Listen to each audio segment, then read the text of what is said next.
sedaj so bile bele zalivke brezplačne oziroma brez doplačila za vse, za sprednje zobe, torej od 3 do 3, od 4 nazaj pa so bile za doplačati za starejše od 26. leta, izjema pa so bile nosečnice in doječe matere do 18. meseca otrokove starosti. Tukaj je predvsem odvisno od tega, kako se bo to speljalo.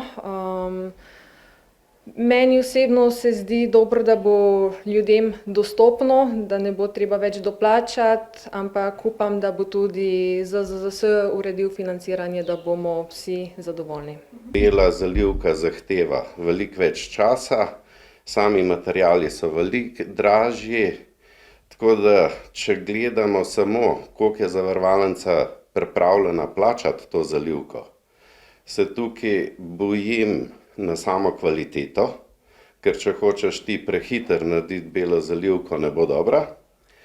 Plus lahko iščeš cenejše materiale, ki so pa spet minus za samega pacienta.